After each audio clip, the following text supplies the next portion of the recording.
Now, in terms of re-entry back into the workplace, then, so whether you're in America and you get 3 months, which by the way is crazy. I'm from London, and a year seems like a fair amount of time to be able to invest in your child initially. Not enough, I'm sure, but in America, 3 months is pretty standard, right? Mm. Which is crazy. So how can you come back to the office and just be like, okay, cool, my 3-month-old child is okay now? And they're independent, Louis. That's it. They're grown. Obviously, they're 3 months now. Do you think that there could be more incentives that businesses could offer that would make that transition a lot smoother?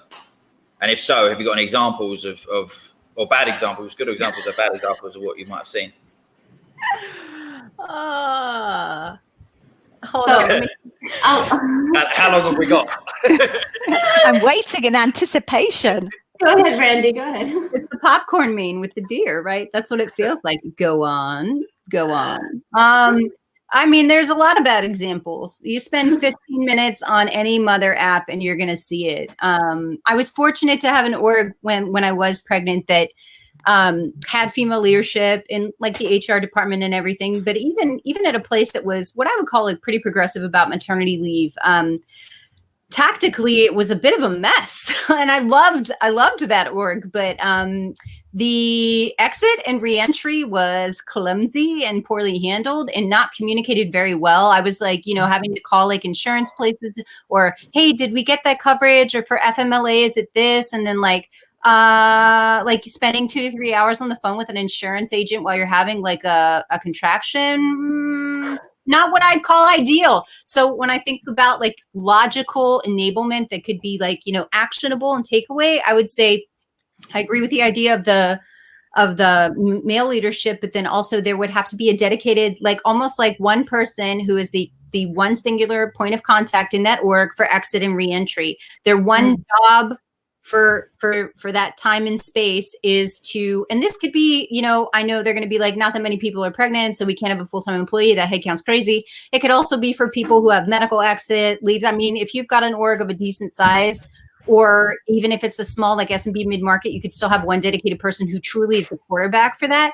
Having that one consistent person versus like blast at HR dot whatever the heck, I think would make this a lot easier because there's one voice that's always there for you that's on call, that when you're in the middle of your, gyno visit and they're like, hey, this doesn't look like it's covered, or I think we did this already because you're high risk, so we have to do it this way or whatever. Like, it would be good to know that there's a stakeholder in the org that would be that one consistent point of contact versus I'm throwing it into the ether of an email where it could get buried for weeks at a time and maybe not get followed up on. So I think there needs to be someone who does the handoff and the reentry, and not the day before or not the day of. I'm talking like we're at the 30-day mark. You're out. Hi, how are you? Anything that you need? Wonderful. Because you can't do anything in the US. If you're on FMLA, you're not even allowed to like have your org email open. It's like a whole thing because that's how it works here. We'll save that for another day. We could have a long talk about how it's handled here in the US, but because there's a lot of work to be done. But I would say just like having that one consistent person would be a life changer. When I look back and think about how many people I had to like knock on doors and follow back up with, I mean, it's a little bit of a head scratcher because on paper it seemed like a great program, but in reality it was a poorly executed exit and return. And no matter how good their intention was and how good their heart was, the work wasn't done right. And that changed in post when other people at that org became pregnant themselves. It went through a radical change, and I was like, yeah, now that your bladder is full and it's hard to sit down and take this call, I know you're going to make a better program.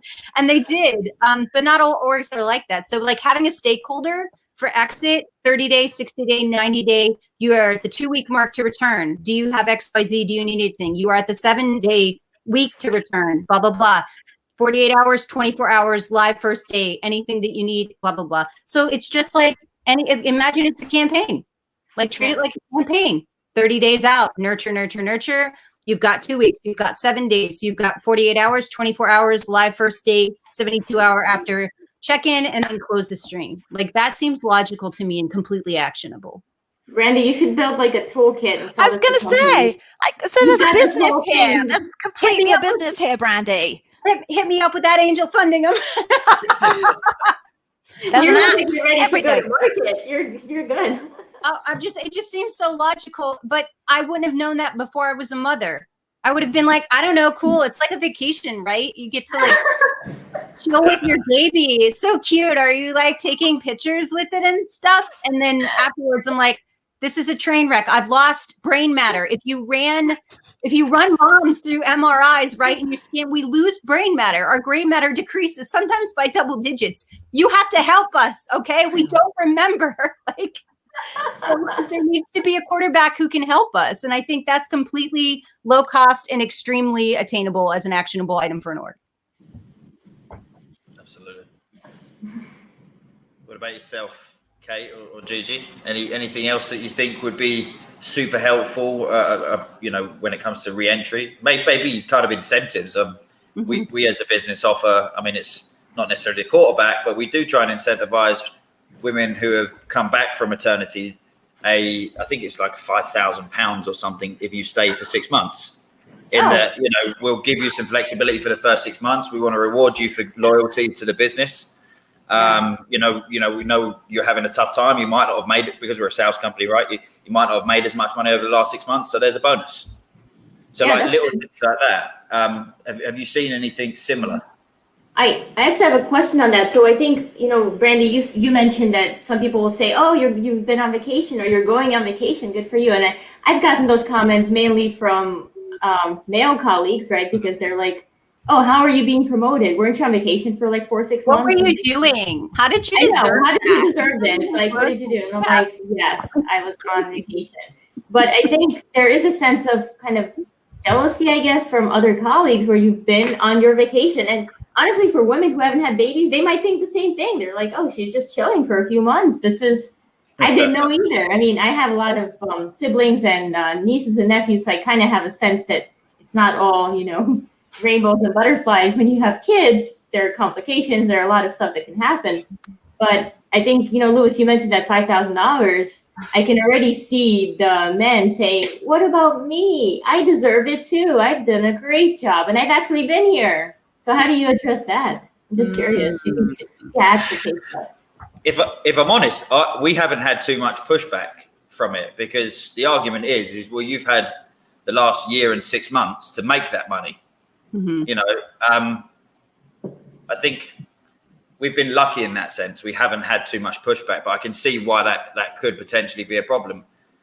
And then I guess there's an element of the business just being, drawing a fine line, a strong line, in fact, that says, well, this is what it is. Yeah. We want to encourage women to come back into the workplace. And we want them. Yeah, we don't want to add another stress, which is you haven't made any money for the last 6 months outside of, coming back. So. Mm-hmm. And there is a very practical argument on a like super simple version. Yeah.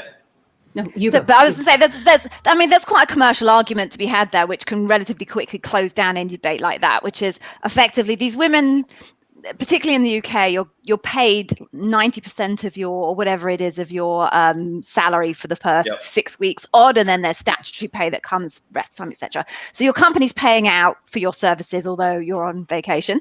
And when people come back, because of the difficulties of returning to work when you've got a screaming child and 50% of your brain matter, as you've said, Brandy, has deteriorated literally overnight, people leave, and you have to recruit to replace them. Yeah. You've lost expertise and you're going to have to pay Louis to go off and find yourself somebody else. So there's an erosive value associated with Lewis's obviously enormous commission because of his expertise and the skills you've lost. So, £5,000 is probably at least, a third of what it would actually cost you to replace that individual.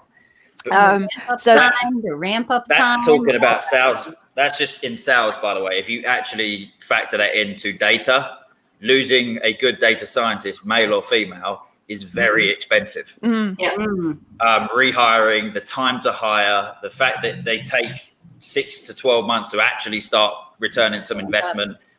It's not $5,000. It's more like $300,000 or $400,000. And if you're not getting this right, it will cost you that much money for getting it wrong.